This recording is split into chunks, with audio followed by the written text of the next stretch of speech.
ఇక కాంట్రాక్ట్ ఉద్యోగుల రెగ్యులరైజేషన్కు రంగం సిద్ధమైంది. ఉన్నతాధికారుల కమిటీ నివేదికకు ఆర్థిక శాఖ ఓకే చెప్పింది. ఇక సీఎం నిర్ణయమే ఫైనల్. ముఖ్యమంత్రి నుంచి గ్రీన్ సిగ్నల్ వస్తే 28,000 మందికి జాబ్స్ రెగ్యులర్ అయ్యే ఛాన్స్ ఉంది.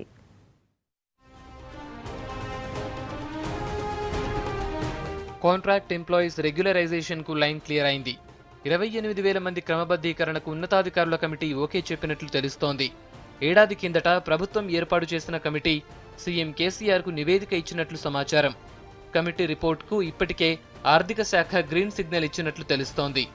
2003 జీవో 94 ప్రకారం కాంట్రాక్ట్ ఉద్యోగుల విషయంలో రోస్టర్ సిస్టమ్, కనీస విద్యార్హత నిర్ణయించారు. ఈ నిబంధనల ప్రకారం కాంట్రాక్ట్ ఎంప్లాయీస్ను రెగ్యులరైజ్ చేయనున్నారు.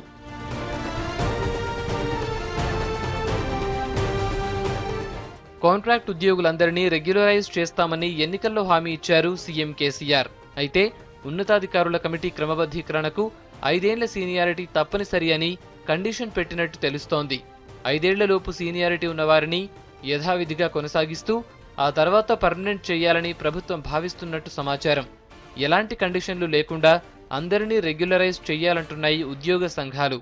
కాంట్రాక్ట్ ఎంప్లాయీస్ను కూడా ఒక మినిమం 5 సంవత్సరాలు పెట్టేసి వాళ్ళంతా రెగ్యులరైజ్ చేసుకోవాలనే ఉద్దేశము. వాళ్ళు కూడా మన ఎంప్లాయీసే కదా. మ్యాక్సిమం అందరూ కూడా ఒక మంచి లెవెల్లో రిక్రూట్మెంట్ చేసుకోవాలి, వాళ్ళకి రెగ్యులరైజ్ చేయాలనే ఉద్దేశం అనుకున్నాడు.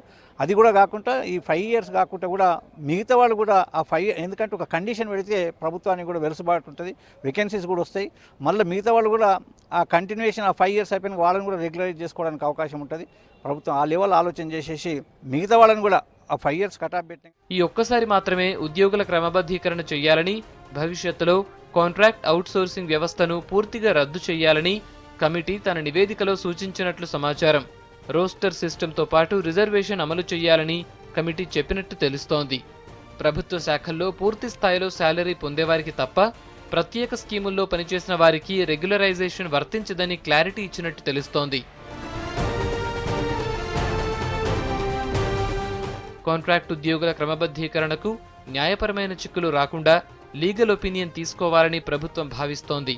గతంలో కాంట్రాక్ట్ ఉద్యోగుల రెగ్యులరైజేషన్లో కర్ణాటక, హర్యానాలో కొంతమంది సుప్రీంకోర్టును ఆశ్రయించారు.